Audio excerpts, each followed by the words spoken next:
ने आवाज बुलंद करे अपनी। सॉरी यार भैया।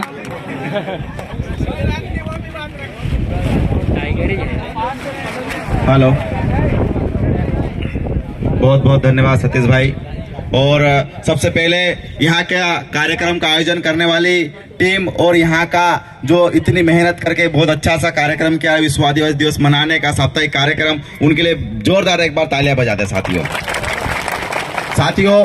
मुझसे पूर्व जो वक्ता है उन्होंने बहुत अच्छे से बताया कि साथियों, आपको जिंदा रहने के लिए सिर्फ नाचना गाना नहीं है, आपको बौद्धिक विकास करना पड़ेगा। और बौद्धिक विकास करने के लिए आपको कम से कम ऐसे आयोजन सुनना चाहिएगा।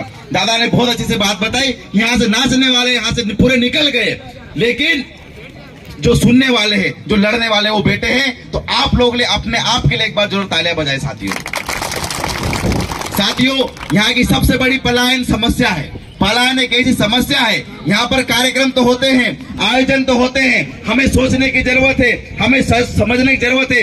आज पार्टी के क्षेत्र में हर घर में हर एक का रिश्तेदार आज कहीं न कहीं गुजरात और महाराष्ट्र में। साथियों, इसके लिए कौन जिम्मेदार है, हमें अपने आप को सोचना पड़ेगा, मंथन करना पड़ेगा साथियों। इसके लिए कौन जिम्मेदार है साथियों, मुझे कहना नहीं चाहिए, लोगों का नाम नहीं लेना, ये जनप्रतिनिधि हमको क्या मतलब है, आंडू पांडू का हम मुंह लगता ही नहीं है। लेकिन कहीं न कहीं मुझे आज कहना पड़ रहा, बड़े दुख के साथ। यहाँ पर 20 साल से प्रेम सिंह पटेल विधायक है। आज की स्थिति में राज्यसभा सांसद सुमेर सिंह सोलंकी है, जो बारेला जनजाति से आते हैं। लेकिन मैं सुमेर सिंह सोलंकी से भी आपके मंच के माध्यम से, मीडिया बता दे मंच के माध्यम से कहना चाहता हूं, सोलंकी जी, आपके लोग यहाँ पर 1.5 लाख से ज्यादा लोग पलायन करे हुए, अपना घर नहीं देख पा रहे हैं, अपने बीवी बच्चे से आज दूर रहे हैं। और आप राज्यसभा में कहते हो सब चंगासी, हमारे आदिवासी सब बढ़ियासी। मैं गजेल पटेल से पूछना चाहता हूं, यहाँ की सबसे बड़ी समस्या है साथियों, पलायन की समस्या है। अभी भी जाग कर, अभी भी अपने आप को झकझोर कर अगर इन नेताओं से अगर सवाल नहीं किया तो पूरा क्षेत्र खाली हो जाएगा साथियों, क्योंकि ये भूखे पेट का सवाल है साथियों। इसके लिए कहीं न कहीं कुछ न कुछ करना पड़ेगा, हमें जागना पड़ेगा। हमने बहुत कर ली नेताओं की गुलामी, हमने बहुत कर ली, इन लोग बात सुन ली, लेकिन हमको कम से कम समझना पड़ेगा, इनको सवाल करना पड़ेगा। हमें हमारे जनप्रतिनिधियों को इनको कहना पड़ेगा, हम तुमको अगर जाजम पर बिठा सकते हैं, अगर तुमको हम मंच पर बिठा सकते हैं, अगर तुमको हम आगे भेज सकते हैं, तो लात मारकर तुमको हम नीचे जमीन में भी रख सकते हैं। इस बात को ध्यान रखना पड़ेगा। और ये सवाल सिर्फ और सिर्फ कर सकता है युवा, कर सकता है। इसलिए हम बार बार कहते हैं कि सुनो, जागो, समझो, आपका अस्तित्व खतरे में। मुझसे पहले आए वक्ताओं ने बताया, आप इस देश के मालिक हो, आप इस धरती के मालिक हो, लेकिन आज मालिकों की क्या स्थिति है। एक दादा को धोती लेने के लिए फटी धोती में घूमता है इस देश का मूल मालिक, उसको धोती लेने में समस्या आती है। एक बहन को साड़ी लेने में समस्या आती है। इस देश के मूल बीज के बच्चे को पढ़ाई करने के लिए उसको स्कूल पर डिपेंड रहना पड़ता है भोजन के लिए।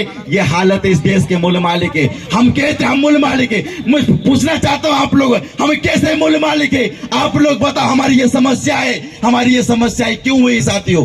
कहीं ना कहीं इसके जिम्मेदार हम खुद है साथियों। हमको जहाँ सुनना चाहिए था, जहाँ हमें रहना चाहिए था, जहाँ हमें जागृत होना चाहिए था, वहां पर हमने नाच कूद कर हमने टाइम वेस्ट कर दिया, लेकिन हमने सुनना पसंद नहीं करा था। साथियों, हमें सुनना पड़ेगा, हमको जागना पड़ेगा, हमें सवाल पैदा करना पड़ेगा कि ऐसा है तो ऐसा क्यों है। आज से यहाँ से लेके जाइए साथियों, एक बात लेके जाइए, हमारे जनप्रतिनिधियों को हम सवाल करेंगे, इनको शांति से बैठने नहीं देंगे। आप बताओ कितने रोजगार दिए हैं, ये कहना पड़ेगा, ये पूछना पड़ेगा, वरना कोई कुछ नहीं कर पाएंगे साथियों। ऐसे आएंगे, ऐसे कार्यक्रम होते रहेंगे, हमारे लोग पलायन करते रहेंगे, हमारे बच्चे शिक्षा के अभाव में स्कूल छोड़ते रहेंगे, बेरोजगारी बढ़ती जाएगी, गरीबी और बढ़ती जाएगी। हम कहने के तो मूल मालिक रह जाएंगे, सिर्फ कहने के रह जाएंगे, लेकिन हमें जागना पड़ेगा साथियों। मैं ज्यादा टाइम नहीं लूंगा, बहुत सारे हमारे वक्ता भी है, तो इन्हीं बातों के साथ मैं अपनी बात को यहीं पर विराम दूंगा। और एक बात, अभी जो विदिशा में जो घटना हुई है वो बहुत बड़ी घटना है साथियों। हमारी भी माता बहनें जंगल में जाती है लकड़ी लेने के लिए, हमारे भाई बहन जंगल में जाते हैं लकड़ी लेने के लिए, वैसे सेम टू सेम आज विदिशा में लकड़ी लेने गए थे।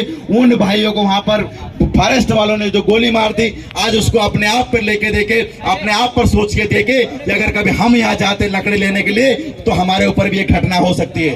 वो विदिशा के आदिवासियों पर घटना नहीं हुई है, ये पार्टी के आदिवासियों पर भी घटना हुई है। इस बात को आपको बिठा ले साथियों। और हमारी नवेली पीढ़ी क्या कर रही है, नाच कूद कर सिर्फ घर जाने का काम कर रही है साथियों। तो ये सिर्फ आपको सोचना पड़ेगा, ये सिर्फ विदिशा में घटना नहीं है, ये सिर्फ वहीं के आदिवासियों के साथ में घटना नहीं है, ये सिर्फ आपके साथ में भी घटना हुई है। हम बोलते हैं एक तीर एक कमान, आदिवासी एक समान। तो आपको सोचना पड़ेगा, वहां के भाइयों का दुख दर्द आपको समझना पड़ेगा साथियों, क्योंकि ये हम भी लकड़ी लेने जाते हैं, हम भी आदिवासी है, इस चीज को समझना पड़ेगा। आपने मुझे यहाँ पर मौका दिया, इसके लिए बहुत बहुत धन्यवाद। धन्यवाद सतीश भाई। बहुत बहुत हमारे बड़े भैया सुमेर सिंह बड़ोले जी ने बहुत बेहतरीन बात बताई, क्योंकि हमेशा जब जब अपना शोषण आता है, जहां जहां शोषण होता है, मध्य प्रदेश में कहीं भी जिलों में पहुंच जाते हैं। ये है खासियत बड़ोले जी की। और अपने बीच में राजन भैया ये हुए।